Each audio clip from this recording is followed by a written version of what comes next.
Even if every driver was driving a white car with a white helmet, we could still just about see the technique of Michael Schumacher.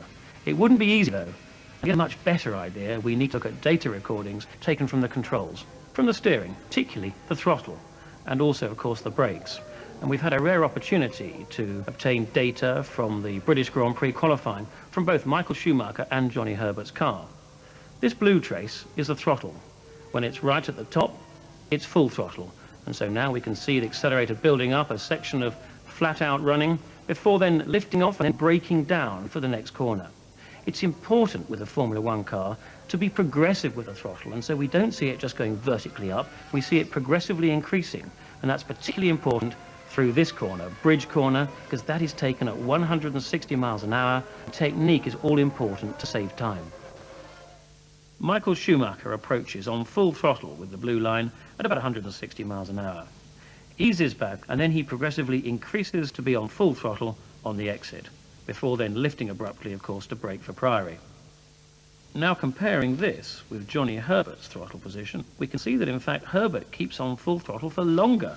Certainly no lacking in bravery, but then he has a much bigger lift to slow the car down more, before slightly raggedly increasing it back to full throttle again.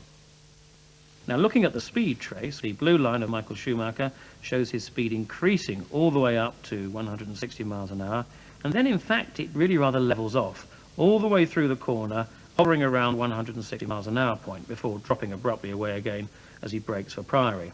Now looking at Herbert's speed trace, he's a little slower out of the previous corner, but gradually makes up ground, and so he's virtually as fast on the very approach to Bridge. But because of that much bigger lift on the throttle, his speed then drops down quite significantly. He's 5 miles an hour slower in the middle of the corner. Now looking at the steering trace, we can see just how close to the limit the drivers are. On the approach to the corner, the trace is fairly smooth. But then in the middle of the corner, you can see from the zigzag lines just how much correction Schumacher is having to make for tiny slides that can't actually be seen, not obviously anyway, from the outside of the car. Now looking at Johnny Herbert's steering input, on the straight it's much the same, but in the middle of the corner he's not so near the edge, and so the trace is smoother. As a result, on this corner alone, Schumacher was 0.2 of a second faster than Herbert, and in fact in qualifying over the whole lap beat him by 1.5 seconds or 100 meters at the end of the lap.